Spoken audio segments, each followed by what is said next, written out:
Welcome to my channel again, guys. Wis, benar-benar kabar yang mengejutkan, guys. Terutama bagi pecinta sepak bola nasional, masuk gue, guys. Maksudnya, gue nggak nyangka kalau STY bakal dipecat secepat ini, gitu loh, maksudnya. Secara kita lagi dalam posisi berada di kualifikasi Piala Dunia gitu loh, round 3. Mungkin kalau nggak ada agenda itu, cuma misalnya agenda uji coba mungkin aku nggak gitu masalah lah, mungkin masih bisa dipahami lah gitu lah. Yang jadi masalah kan sekarang kan kita lagi menghadapi pertandingan yang sangat penting gitu loh, bulan Maret, lagi 2,5 bulan lagi gitu. Dan yang lawan yang kita hadapi nggak main-main lagi, Australia lagi. Gila. Ini putusan yang pintar apa blunder, gue nggak ngerti juga intinya. Ya emang gue akui, walaupun gue suka STY, gue akui dia banyak kekurangan gitu loh. Setidaknya ada 3 kekurangan dia yang fatal menurut gue gitu loh. Ya yang mungkin jadi bahan pertimbangan Pak Erik untuk memecat dia sekarang gitu. Di tengah-tengah perjuangan timnas kita gitu. Ini merupakan bisa dibilang perjudian besar bagi Pak Erik. Soalnya kalau dia gagal dan nyata timnas tambah hancur, habis dia gitu. Tapi kalau berhasil ya oke gitu kan. Mungkin masyarakat masih bisa memaafkan, tapi kalau sampai kita gara-gara pergantian ini kita gagal lolos, performa tim malah menurun, kita bisa bayangin apa akibatnya. Ya di sini mungkin gue mau bahas sedikit aja menurut asumsi gue, walaupun ini sudah pernah dibahas juga sama Pak Erik ya kan pas konferensi kemarin. Tapi ya ada salahnya kan gue, terus terang gue masih shock nih guys. Ya kita bahas sedikit lah, mungkin 3 alasan ini yang membuat Pak Erik memutuskan nekat memecat STY di tengah perjuangan kita seperti ini. Pertama ya komunikasi jelas. Kalau faktor komunikasi ini bisa dibilang faktor minimal itu, faktor minimal dalam arti untuk sebagai alasan pemecatan itu faktor minimal. Karena kan masih bisa dikondisikan, walaupun sebenarnya pelatih STY sebenarnya sebagai seorang pelatih yang profesional, dia seharusnya mengerti gitu loh, komunikasi itu penting, dan seharusnya dari dulu mulai belajar setidaknya bahasa Inggris lah gitu loh kan. Itu kalau nggak bisa bahasa Indonesia, mungkin bahasa Inggris kan bahasa yang internasional gitu. Pemain kita juga walaupun main lokal juga kayaknya masih banyak yang ngerti bahasa Inggris gitu. Apalagi sekarang ditambah dengan pemain diaspora yang hampir memenuhi lebih dari separuh tim penggawa timnas itulah. Bahasa Inggris penting gitu. Dan dia seharusnya sudah mulai memikirkan itu sejak dilantik jadi pelatih gitu kan, mulai dari tahun 2019. Tapi sayangnya dia bisa dibilang malas untuk hal seperti ini gitu. Dia lebih mempercayakan kepada penerjemah gitu. Mungkin di luar lapangan itu nggak begitu masalah ya, mungkin masih bisa lah. Tapi sayang kalau pas di lapangan memberi instruksi ke tengah lapangan, itu yang sulit. Walaupun pakai penerjemah kan beda, jika penyampaiannya jika Sintayong sendiri dengan pakai asisten penerjemah kan beda itu loh. Misalnya jika Sintayong sendiri ngomong dengan bahasa Inggris, pemain langsung nangkap secepat itu, karena kan dalam pertandingan kan permainan berlangsung cepat itu loh. 1 detik itu sangat berharga. Tapi kalau nunggu dia ngomong terus baru penerjemahnya menyampaikan kan kayak ada jeda gitu, mungkin misalnya agak terganggu mungkin konsentrasi pemain gitu lah. Yang pertama. Tapi kalau masalah komunikasi dalam hal keakraban di luar lapangan itu kayaknya nggak begitu masalah. Buktinya mereka kelihatan dekat juga, santai, akrab. Cuma itu aja yang penting kan pas memberi instruksi di lapangan, itu yang penting. Yang kedua masalah taktikal gitu. Gue nggak mau bahas kritikan orang bahwa STY itu miskin taktik gitu ya. Karena jujur aja ya,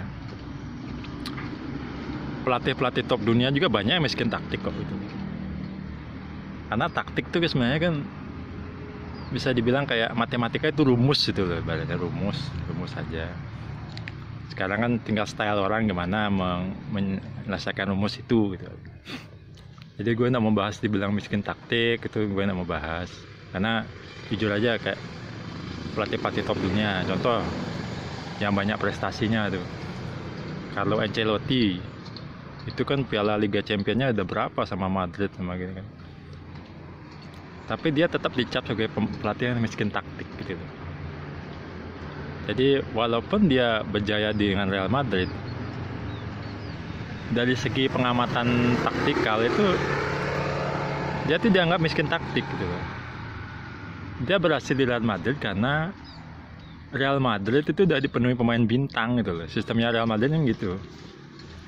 Dia membeli pemain bintang banyak-banyak, jadi taktikalnya nggak begitu penting gitu.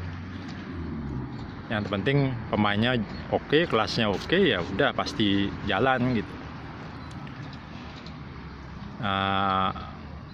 Pep Guardiola juga kan, siapa sih yang nggak kenal Pep Guardiola? Itu aja masih dibilang, banyak yang bilang dia pelatih miskin taktik gitu. Bahkan dijuluki pelatih dengan yang tidak mempunyai plan B gitu. Artinya dalam meramu strategi itu dia hanya cuma punya satu planning gitu loh. Jadi misalnya planning nggak jalan, planning yang lain dia nggak bisa mikirin gitu loh dalam pertandingan gitu. Makanya dibilang dia pelatih yang nggak punya plan B gitu. Alias bisa dibilang sejenis 11-12 dengan miskin taktik gitu sebenarnya. Terus kayak Jose Mourinho, itu kan andalannya kan defensif, dia bertahan parkir bus gitu loh. Rata-rata dia yang tim yang dia latih sistemnya seperti itu. Makanya dia juga dibilang walaupun dia menjuluki dirinya special one, banyak prestasinya, tapi dia tuh dianggap salah satu pelatih yang miskin taktik juga. Jadi pelatih miskin taktik tuh banyak itu lah, tidak cuma Sintayong itu. Jadi gue tidak mau bahas itu. Yang jadi masalah, Sintayong tuh terlalu kaku dalam hal taktikal itu lah maksudnya. Dia terlalu kaku menggunakan taktik 3-4-3. Sementara para pemain timnas Indonesia termasuk yang diaspora mungkin lebih terbiasa dengan sistem 4 back gitu. Jadi mereka harus bermain dengan sistem 3 back, sementara mereka terbiasa dengan 4 back gitu, 4 back sejajar, atau 4-3-3, 4-2-3-1 gitu. Akibatnya kan pertahanan kita jadi agak rapuh sedikit gitu. Sering kebobolan juga. Walaupun punya back tangguh kayak Jesus, Rizky, Mesilges, Justin Abdul, tapi kalau mereka tidak menyesuaikan diri dengan taktikalnya seperti itu kan sulit juga itu. Yang kedua, dia juga nggak bisa fleksibel saat menghadapi lawan tertentu gitu. Maksudnya taktiknya 3-4-3 terus. Lawannya apa aja pasti pakai 3-4-3. Kayaknya waktu lawan Jepang sih sempat 4-5-1 ya, tapi ujungnya 4-3-4-3 juga. Maksudnya dia nggak bisa menyesuaikan, oh lawannya begini, taktiknya berubah begini gitu. Jadi babak pertama misalnya nggak jalan, babak kedua rubah taktiknya gitu. Dia seringan hanya mengganti pemain aja gitu. Jadi mungkin itu dirasa mengganggu juga. Selain itu karena dia orang Korea, dia berusaha menerapkan sistem permainan Korea pada pemain Eropa gitu. Karena pemain timnas kita banyak kan dari Belanda, dari Eropa, yang sistemnya mereka kan total football, ya benar-benar taktis gitu loh, tidak mengandalkan power dan tidak mengandalkan kecepatan dan tenaga gitu, buang-buang tenaga. Dan mereka mainnya kan banyak kan rata-rata kan main taktuk passing gitu. Sementara Sintayong menerapkan sistem ala Korea, yaitu strength and speed gitu loh, maksudnya banyak lari, maksudnya tenaga dan kecepatan tuh penting gitu ya. Akibatnya kan banyak pemain timnas kita, ya contohnya Tom Haye itu kan kadang nggak bisa bermain 90 menit dia kalau dengan taktiknya Sintayong, karena dia dipaksa harus naik turun itu. Secara dia seorang playmaker. Setahu gue ke playmaker itu ya kalau bisa stay di tengah gitu loh, kalau bisa. Karena begitu dapat apa istilahnya pemain lawan itu pemain kita bisa merebut bola di bawah, ngupernya biasanya kan ke playmaker lah yang akan mengatur kemana yang dia akan dibawa gitu.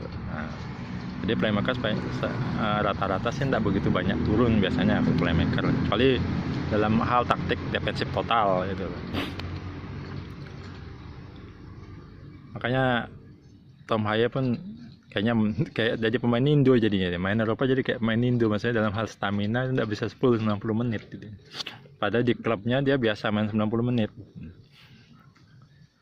Jadi itu maksudnya dia Sintayong mungkin dalam hal taktikal agak kaku gitu, memaksakan filosofi Korea ke pemain Belanda gitu, maksudnya pemain Eropa gitu yang berkarya di Eropa. Yang ketiga, nah ini yang paling fatal kalau menurut gue gitu. Kekalahan dari Cina ini yang paling fatal menurut gue. Soalnya sebelum kekalahan dari Cina, Pak Erik tuh masih kelihatan semangat gitu lah, semangat maksudnya menjelaskan kita seri 3 lawan berat kita bisa main imbang gitu, walaupun dapat poin 3. Nah lawan Cina ini, dan jujur gue terus terang gue juga kecewa gitu loh maksudnya. Lain kalau misalnya kalahnya karena pemain lawan tuh jauh lebih tangguh, kayak mainnya lawan Jepang itu oke lah, gue tidak masalah. Ini lawan Cina, pemain yang selalu kalah dalam 3 pertandingan awal, dan STY kok bisa-bisanya menurunkan pemain lapis kedua gitu loh. Itu yang dalam pertandingan sepenting itu, secara kita cuma dapat 3 poin, 3 kali imbang, dan kita sangat membutuhkan poin kemenangan, kok dia bisa-bisanya melakukan eksperimen seperti itu. Nah itu gue rasa membuat kecewa Pak Erik gitu loh mas. Ya terus masuk gue juga gitu loh mas. Padahal pada konferensi pers sebelum pertandingan dengan Cina, STY sudah bilang kalau dia tidak mau menganggap remeh Cina, dia akan melakukan yang terbaik gitu. Tapi kenapa kok pas pertandingan line up-nya bukan yang terbaik gitu, malah melakukan uji coba di pertandingan sepenting itu gitu. Beda kalau kita pertandingan 3 sebelumnya kita menang terus, mungkin oke lah, kalah sekali oke lah gitu, nggak masalah. Atau pertandingan lawan Cina ini pertandingan terakhir di mana kita sudah pasti lolos misalnya, terus ini pertandingan lawan Cina ini tidak pengaruh buat kelolosan kita gitu loh. Mungkin sekali-sekali uji coba nggak apa-apa lah gitu, eksperimen dikit nggak apa-apa. Ini kan kita masih berjuang gitu kan, baru awal-awal, dan kita cuma dapat 3 poin. Pas itu habis itu gue lihat kayaknya Pak Erik kecewa banget gitu loh, kecewa banget sama STY gitu. Dan mulai mungkin agak kurang respect gitu kan kepada Sintayong gitu. Jadi ya apapun alasannya itu ya sudah terjadi. Pelatih Sintayong sudah tidak melatih timnas lagi untuk saat ini. Ya gue harap aja pelatih baru ini akan benar-benar bisa menyesuaikan diri, misalnya meramu taktik yang dengan cepat, soalnya tidak ada uji coba lagi kan. Sebelum FIFA Matchday bulan Maret ini kan tidak ada uji coba, jadi berarti dia langsung menangani timnas, langsung berhadapan dengan Australia. Nah ini mudah-mudahan aja nggak jadi blunder itu, mudah-mudahan aja kita bisa menang lah di kandang Australia. Ya guys, sekian gitu aja video dari gue guys. Mohon like dan subscribe-nya, bunyikan loncengnya. Semoga apapun bisa terbaik bagi timnas kita nantinya. Dan sampai jumpa di video gue selanjutnya. Makasih.